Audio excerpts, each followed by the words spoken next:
Me to introduce Becky. Yeah.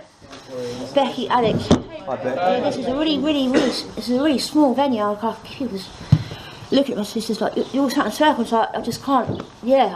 Last time I was here was a couple of years ago actually. And first asked me to share, and then asked them to get my keyring. I think I was probably it myself, but just here now, like it's just a bit. I don't know. It's just a bit. Yeah, my heart's beating like in clappers. I haven't shared for a bit actually. Like the last one I did was last week, and I've come down here and stuff and try not to plan it and stuff. I thought it was 7:30 and it's 8 o'clock and stuff, and then there's loads of people here and stuff, and I'm just like, this is the last place I want to be. I don't like doing main shares. I don't like sitting here telling you about myself and stuff. But I don't have to because I know that when I was asked to do it, my first thought was no, I'm not doing it. But then Tim said, you know, go on to the show. And I kind of thought, you know, I'll come down and try and tell you a bit about myself. So yeah, I come down here about 6-7 years ago and stuff, and you know what I mean, I didn't have a clue about the 12 steps or about the rooms or about God and anything, and I come down here and I couldn't even look at anyone or talk to anyone and stuff, and I couldn't communicate and stuff, and I come down here after doing a really detox and stuff, and I come down here and it's like yeah, I did treatment down here, and I kind of knew that when I got clean, I kind of knew that I was kind of quite fucked because I couldn't I'm the kind of person when I put down my drugs I get a really fast head and stuff, and I just can't talk to you because I'm crippled with kind of what you think of me and stuff and fear, and so it's kind of like I come down and when I was in for a big shock. People want to speak to me and stuff and say hello, and I was like, I didn't really want to be there. I didn't really enjoy it. It wasn't part of the plan. And I kind of remember before that, you know, I picked up a drink from the age of 12, I think it was. And I remember as a kid, I was always quite.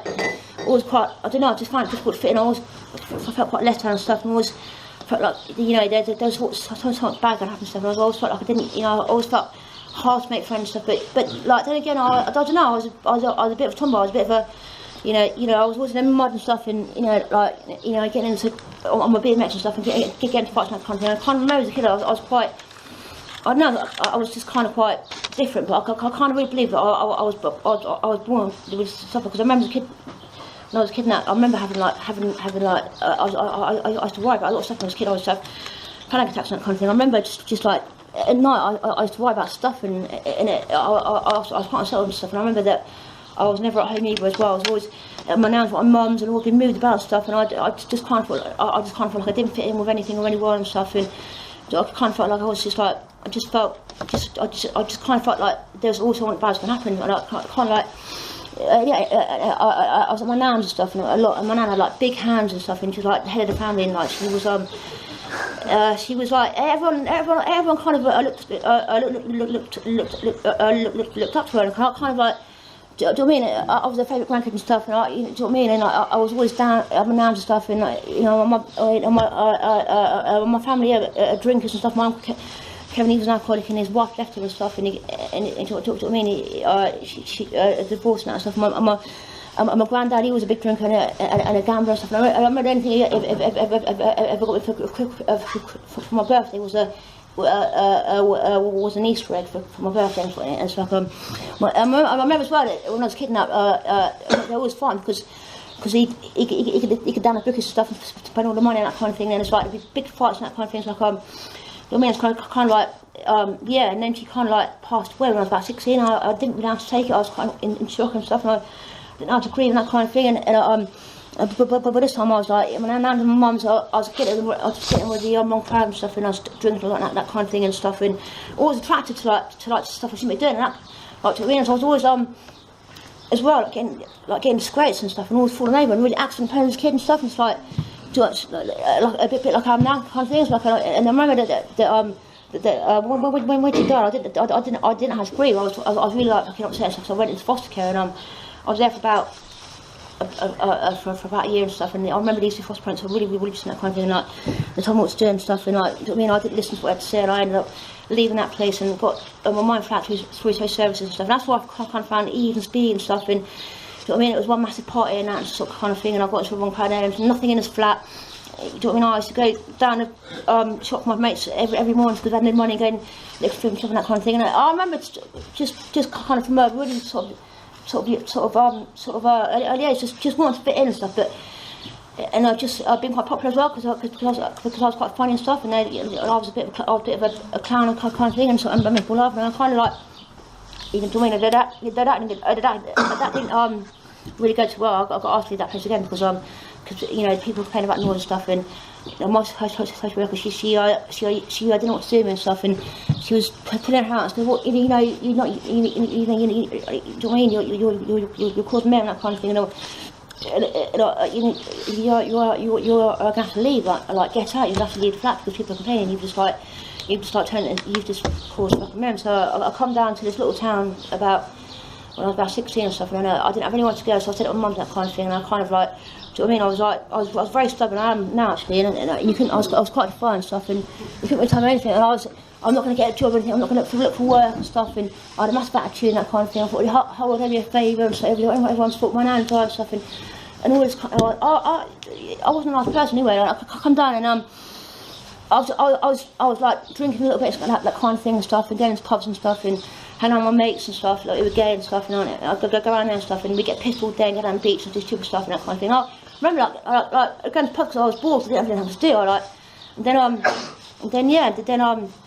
Then I met someone who kind of warned me about heroin or tried to. So I remember, you know what I mean, that the first time that tried heroin was like I see people in this cafe, and I get out like that, and I thought I want some of that. I thought I want what they've got. I don't know why I just did. I thought that was appealing to me. Like, where can I get some? Do you know what I mean? I asked to go to school for me and fucking. And do you know what I mean? I wasn't sick or anything like that. People said sick. I wasn't sick. Do you know what I mean? I fucking loved it. I fucking loved drugs. I'm probably. Do you know what I mean? I blacked out and stuff, and as soon as I took it, all my fears went and stuff, and do you know what I mean? It's like I could talk to people and stuff. I kind of felt part of, like you know, I wanted to be homeless. I wanted to be like, I didn't have no ambitions. I wanted to be a junkie. That's what I wanted to do. Like, do you know what I mean? So like after I used for the first time, I was like that was it. You know what I mean? There was no like. There was no like, I'm just going to smoke and stuff because I couldn't, because I didn't have the patience. I didn't know how to, like, trust me, I didn't know how to, like. So after the first time, you know what I mean, the police got called. I ended up trashing my mum's best friend, my mum's her friend's car and stuff, and I got violent as well. And I didn't ask me to leave. Right, so I was from that very next day, I was on the streets. I was street homeless. I was I mean, I was doing a big issue and stuff, and I was quite a big seller and stuff, and I was, you know, I'll be out there all day, just like selling a big issue and stuff, and I'll be out there, just fucking hell. People think I'm shot, but I was like, I was flat out, a chronic IV heroin user. I used it every day. I didn't stop using. I didn't want to stop using that kind of thing. And, you know, I was like, you know, I would get in trouble with the police and stuff, and I mean, there was probation right there and stuff. I was on probation, and I'll be having it hitting the toilet with my mate, and just trying to knock the door down. We were laughing because they couldn't come anywhere near us and stuff. And then I'll come out with my probation mate, look at me and like, what the fuck are you doing? That kind of thing. It's like, you know what I mean? I just didn't care. I fucking as soon as I had that first bit of gear, I was completely gone. I don't know what happened, but it's fucking. It's like I just did this like algae in me, and I fucking loved that. And do you know what I mean? And I was always good at making money. I was always a good grafter, and I was kind of thing. I was like, I attracted the money side stuff, and I started having drugs, which didn't go down to what it never does in my case. Like, and yeah, like fucking, I don't know what to say. Really. It's like, do you mean do you mean I was in toilets from all the time? So it's like, I kind of love the rich living and stuff, and cooking up and stuff, and like. That's what went on for a long time and stuff. And I remember when I had my own being stuff, because I got off the streets, and I thought I was doing right, so I was clean and that and stuff, and you know, but I wasn't a squid, but I thought I was doing the right stuff. And then this place it quickly got, do you know what I mean? It got like, it was like full of pins and that stuff, and it was disgusting. It was so bad. I remember I came out of my room. I said, well, what's going on? I was rattling. I didn't know what was going on. I didn't know what was happening to me. I was like. I was on the phone to my dealer, I'd been sick on the phone, and I thought, this is not right, I shouldn't be feeling like this, and that's my first experience, you know, without any gear and something like, it's like, I look back now, I can't believe the amount of harm I caused, because people used to avoid the street to walk past me, because I know it's hard to, I think look at me, I was a fucking little shit. I was a little shit and fucking, you couldn't tell me nothing and stuff. And I went to a treatment centre in Bristol, and I was there for about 3 weeks, and I didn't go to, and I come out and like, fucking hell, was I ill? And my first ever rattle, fucking without any subbies and stuff, and like, I was in my partner's place for about 2 weeks, for about 3 months, and I was rattling and stuff, and I was shitting and pissing in bed, and fucking, was it ever going to rain and stuff, and fucking, I got through it. I thought right now, I fucking October, and like, I fucking had some money, and I remember nicking some money off my partner, run down the road, fucking, because I wanted to score, because it was on me, and fucking, I went and had a bit of gear, didn't do nothing. I didn't even, this gear was so shit, I thought I've just gone through like 2 months of pure hell, and I didn't even get a buzzer. I didn't. Well, I was fucking pissed. I was really annoyed. And fucking, I was back on script. You know, back doing what I was doing, back and forth, and then so yeah, then I come down here, and it just got kind of worse. Really, it got worse. So I come down here and stuff, and do you know what I mean? I left treatment after 6 months, and when the first couple of weeks I was drinking and stuff, and this time I found heroin and crack. I didn't even know what crack was when I come down. If you'd have brought crack down wrong from, you'd have got to take that out of town, because people don't like it. It's really, you know, and that kind of drug, it kind of brought me too much money. I kind of hit the rock bottom. I've never experienced like using down here. That's like so bad. Like I swear to God, like you lot of room I using, I fucking swear down here, like fucking, because it got to the point anymore where I couldn't enjoy it. I couldn't like, do you mean, I'll be around my mates and stuff, and like, she'd be like, be careful, there's a strong bit of gear and a strong bit of crap, and I'd be like, I don't care, just put it all in. That's what kind of I am, and when I'm using, I want as much as I can, as much as I can get, so I can get with myself, and I was in Boston and stuff, and I was, do you know what I mean, I was out there by cash points and stuff, street homeless, and do you know what I mean, it was getting worse, and I was losing my nerve and stuff, and I couldn't go out and grub because I was that paranoid and stuff, and I'd be in my partner's room and stuff, and I couldn't go out because I was paranoid, because looking at the curtains and there's people out there talking about them and stuff, because I had too much crack and that kind of thing, and kind of like, it's like, yeah, even before I've used, I'm the sort of person who shouldn't take crap, but even before, because I'm quite aggressive, like, yeah, so like, even before I've used, yeah, I'm driving my mate mad, because like fucking, because the obsession is that strong. It's like, and when I had the first one, it's kind of like, can't level out a little bit, because I'm rattling a little bit, and then after the second one, I'm fucking, I don't know what I'm doing. I'm out there like causing harm and stuff, and causing men, Boston, fucking having it in hedges and toilets, and it, like fucking, it's just like looking back now, I think, fuck, you know, I was really bad customer. I was like, and it went on like that for like 6-7 years, I think, down here, 6-7 years. I think there isn't I must have a box full of like key rings owned somewhere, like, do you know what I mean? So like, 5 minutes left, fucking hell, well, and then like, do you know what I mean? It's like, yeah, it's like, so basically I'm a chronic relapse here. I couldn't get like a day clean. I couldn't get this stuff. I couldn't stop using it. And I've done step 4 before and left loads. I'm not going to share that and stuff. I use. I don't know. I'm step 4 and still using. I've had mine flat and bottom and stuff, and I've got to leave there because I ended up robbing a place. And so I'm sat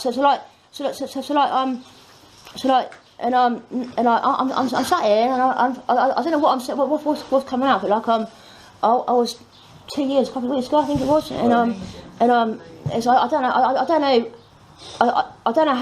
and I'm the kind of a person that when I put drugs down, I don't feel that great. I don't know, I just like, I look at people, I think, please don't talk to me, please, I'll just walk the other way, please don't, not conversation, please don't, because I kind of like, because I'm not a very sociable person now, I'm kind of lost for words, even though I think I'm quite funny and stuff, and I think that, you know, that I'm going to make you laugh. I kind of like, I go into self a hell of a lot. It's just my experience and stuff, and I've been through a lot these couple of years now. I've had my own place, and I've been there for over a year, and it's been hard trying to live my own stuff, and you know what I mean, that's been hard as well and stuff. You know, do you know what I mean? And the family's complicated as well because my mum's she's got bipolar and it's really hard to deal with that because she's got all those medication and stuff. And it's I'm trying a bit to deserve it. It's kind of quite difficult because we're not that close. But it's kind of like she comes down here like once every 2 weeks and I go back home and stuff, and that's really cool. And it's like do you know what I mean? I just like I try and do the best I can. I don't work a program. I don't.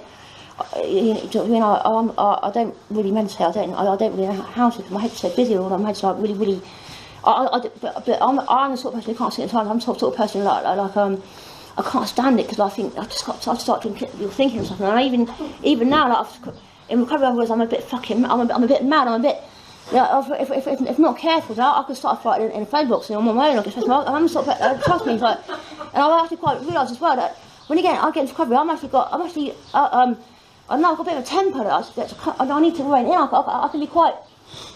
Yeah, this stuff goes deep, man. Fucking really does, man. Like, but, you know what I mean? But I'm still trying. You know what I mean? I've just I do my voluntary getting some sort of training to be a support worker, which is really good. I've never thought that in a million years. Like, do you know what I mean? It's like I've just been there today, and that's pretty front line down there. Working with people that use and stuff, and if I can't well go there, I might get a job and stuff. So, and apparently I did a really good workshop today. So that's so it's like I've run out of things to say. I think I've just done it all in fucking. Yeah, fuck it out. We've got 4 minutes left. 4 minutes, is that it? Oh, bloody hell, 4 minutes. So yeah, like I was trying to say it, I didn't want to come here, yeah? I didn't want to share because I was going to come down, I was going to go to the gym and stuff, and I was going to wear some of my best gear and that kind of thing. They had me like some nice clothes and stuff, and I'm doing really well, and I thought I hadn't been here for like 2 or 3 years, and I've got my 30 days and I was on a massive bit. I thought, that's what I've got, so I've got a massive ego, even though my self-esteem is on the floor. I want to think I'm doing all right. But I do struggle. I find stuff difficult. Like on a day-to-day basis. If I don't do my stuff, then as soon as I go out, I'm fucking in my head. I'm killing people. I'm not. Do you know what I mean? It's not about drugs, man. I've said it before. If you want to find out why you use, then just stop. And it's like yeah, but then again, I can figure out. I can figure out how far I've come. I've achieved quite a lot of recovery. You know, I've actually found out that I can draw and stuff. And I never actually realised that I'm a really good drawer and stuff. And you know, I'm trying to get my life in it, but it's hard because I get in the way. I have a lot. I'm my own worst critic. If you tell me something, then I'll question it until forever. And I ring my sponsor about twice a week, if he's lucky. It's like, because I don't know what to say to him. It's like when I ring my sponsor, it's like he's the kind of person. I've got a man sponsor. He's the kind of person. It's like he don't really say a lot unless it's about service and that kind of thing. So I can't really. It's like yeah, and I'm not really good at sharing my shit with people. I'm so stubborn. You wouldn't fucking believe it. But I'm still here. So like I'm 2 years in. So fucking it can be done. Anyone who's here like.